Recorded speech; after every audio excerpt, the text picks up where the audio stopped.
improvise, to compose, recite, play, or sing extemporaneously, to make, invent, or arrange offhand, to make or fabricate out of what is conveniently on hand. In other words, to make stuff up as you go along with whatever you got. One of the biggest lessons I have learned in my early 20s is that a large part of being an adult is improvising. And as I have come into my own adulthood, this has been a revelation, and not necessarily a welcome one. As a kid, I imagined that life was like a road, and all you had to do was follow the signs, and you would be fine. I was that kid that followed all the rules. I got the good grades, I went to class so I could graduate and live a long, happy, successful life, whatever that was. So, imagine my surprise when I graduate from college and realize I have absolutely no idea what to do next. I had followed all the rules, done everything that had been asked of me, and that had led to a big, scary world full of a million choices and no way to know which one to choose or even how to narrow the field. So I froze for a year. Lived at home, got a retail job, told everyone that I was figuring it out, but really I was sitting at home and watching episodes of Doctor Who. The fear and anxiety that had been hidden behind the next performance and the next class threatened to overwhelm me. Afraid to make the wrong choice, I chose to make no choice at all. I wish I could say I had some sort of revelation, some big moment of understanding to get me out of my funk, but the truth of the matter is that the person who saved me was my mom. After a year of sitting at home, doing nothing, she said, "You need to try something." And so she encouraged me to apply for an internship with an organization called the DC Arts and Humanities Education Collaborative. I know, it's a really long name. The DC Collaborative provides field trips for inner city kids to arts places like museums and theaters. And it was at DC Collaborative that I began to realize how much I didn't know and how much it didn't matter. Early on in my internship, my boss asked me to design and run a student art contest. I had no idea how to design and run a student art contest, but I said yes, and I figured it out. I improvised it. And you know what? It turned out great. The realization that I didn't need to know exactly what I was doing and exactly how to get there in order to be successful, that was a changing moment for me. That was crucial for me learning to be an adult. Working for DC Collaborative made me get up each morning and want to make a difference in the world. The energy I got from working at DC Collaborative led me to audition for the Washington Rebels, a community theater organization. And there I found an avenue to perform in and a community to be a part of. And that community led me here to River Road, which has become my spiritual home. Saying yes at the right time, when prompted by the right person, led to 1,000 other opportunities to say yes. Each yes grows on the other until you build a whole life. And one day you wake up and you realize, holy moly, I'm an adult. Saying yes isn't easy. Often you have to make choices before you have all the answers.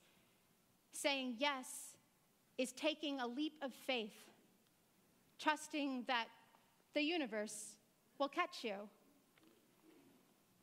Giving myself permission to say yes even when I don't know what's going on, is terrifying.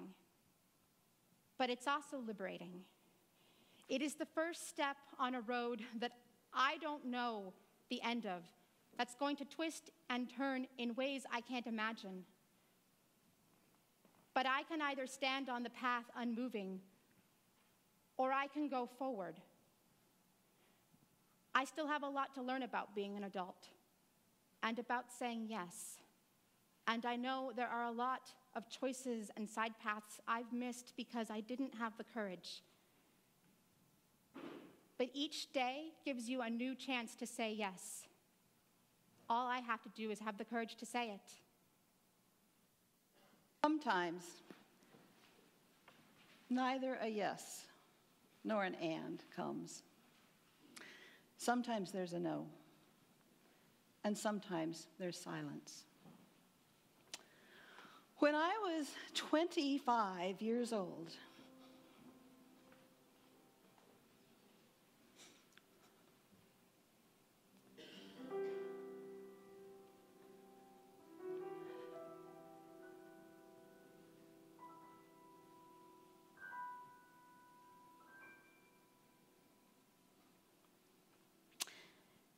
and halfway through my doctoral program,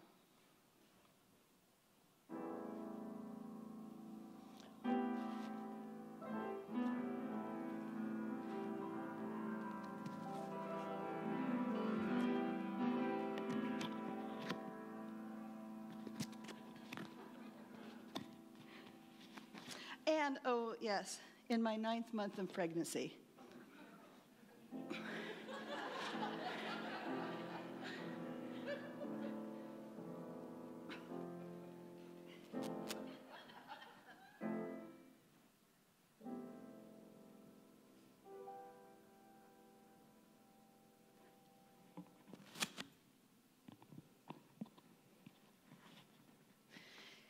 And my father was in his last battle with Parkinson's and heart disease.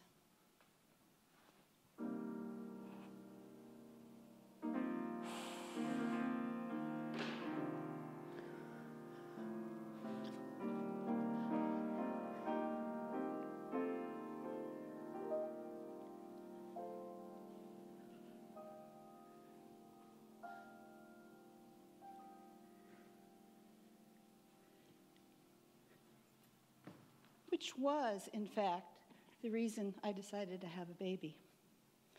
With death invading, I wanted to bring life to our midst, and I wanted him to have a grandchild.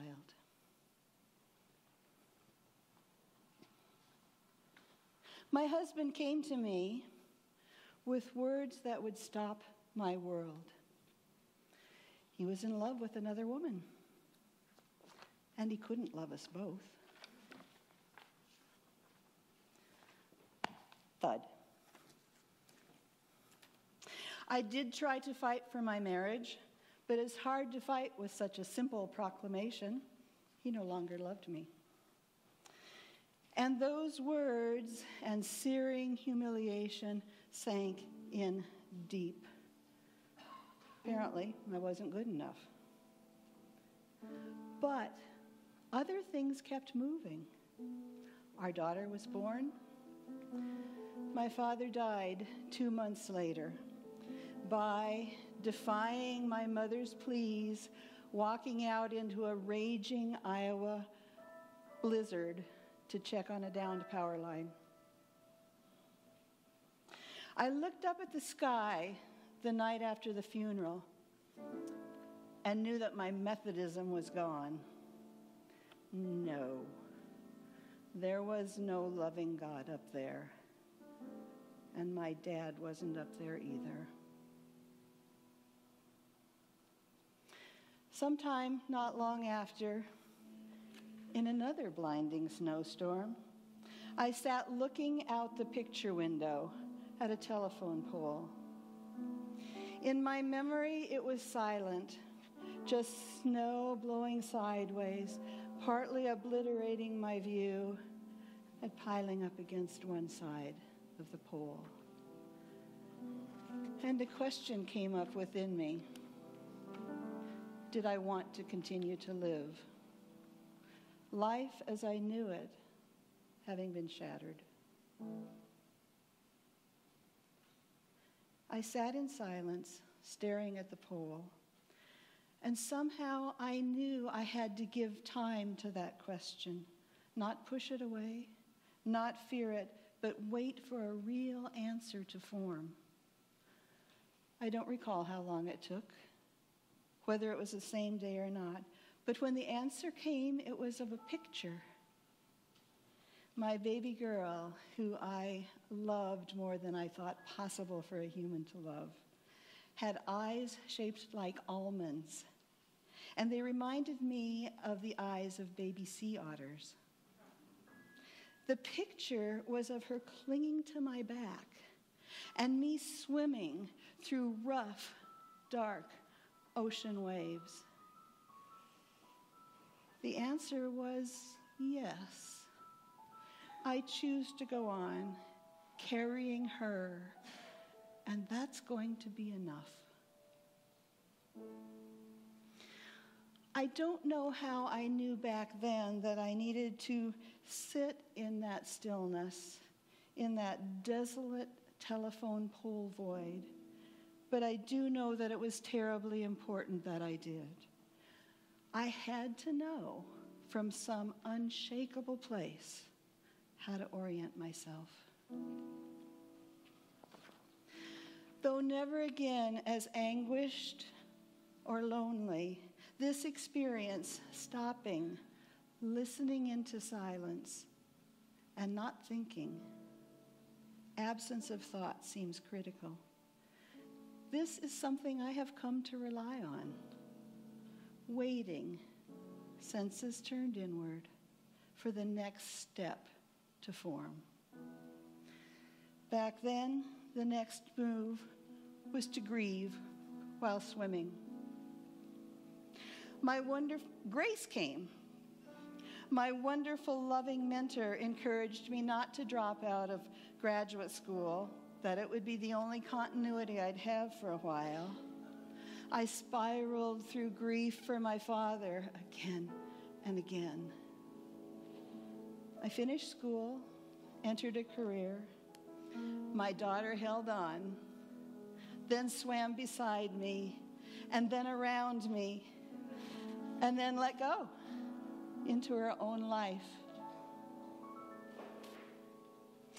As a psychologist, I came to trust the process of sitting in still silence with my clients in their dark, unexplored places, allowing space, not thinking, rather waiting for a picture or the next words to speak themselves. I would discover Unitarian Universalism and new spiritual moorings. I would discover improvisational dance. Improvisational dance requires unhooking from all thought, all preparation, all planning, and responding only to movement within and without, perhaps to music.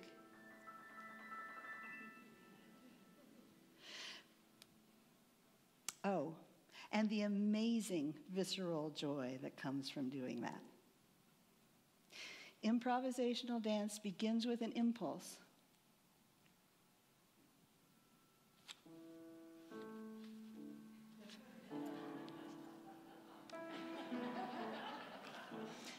And ends when it finds its own still point.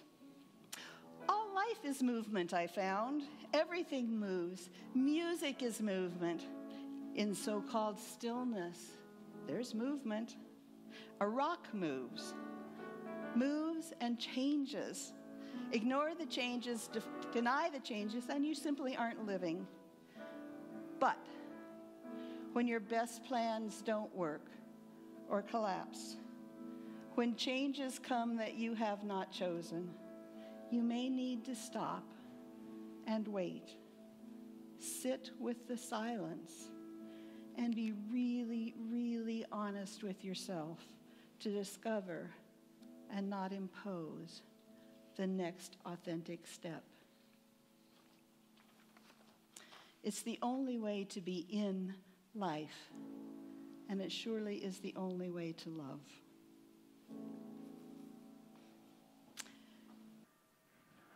Moments of time are like beads on a string. Grace spoke from the perspective of youth looking forward, hoping to learn how to put her beads on a string. Elaine spoke of that thud of hopelessness when the string you've created slips from your hands, and the movement of picking it up and building a new one. I want to speak about the perspective of a string of beads looking backward, being curated into a work of art. Excuse me, sir, would you hold on to this for a few minutes?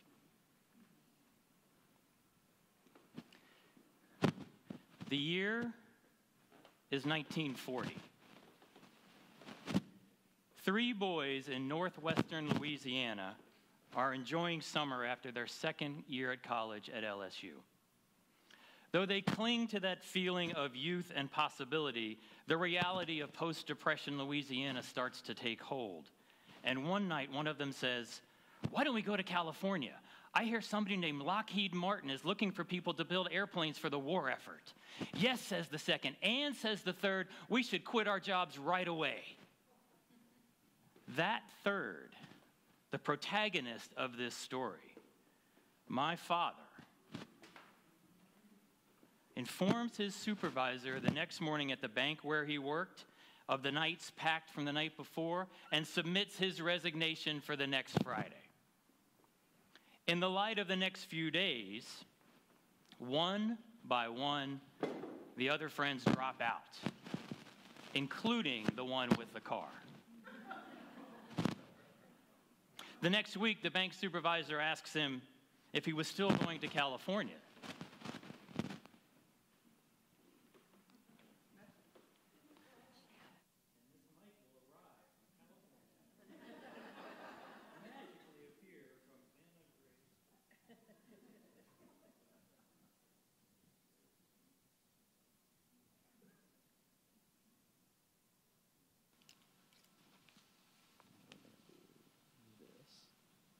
How about that? You on? Test.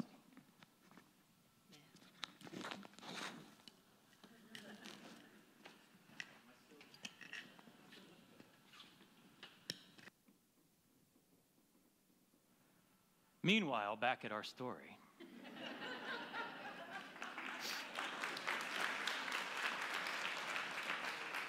We're still in 1940. We're still in a bank in northwestern Louisiana. Bank supervisor asks, "Are you going to California?" "Yes, I am, but I don't know how I'm going to get there." The supervisor says, "Well, one of our customers is looking for someone to drive a car to Los Angeles for him to sell it. All he needs is someone to drive it. He'll pay for gas and lodging along the way." When the door marked "no" closes, step through the one that's marked "yes."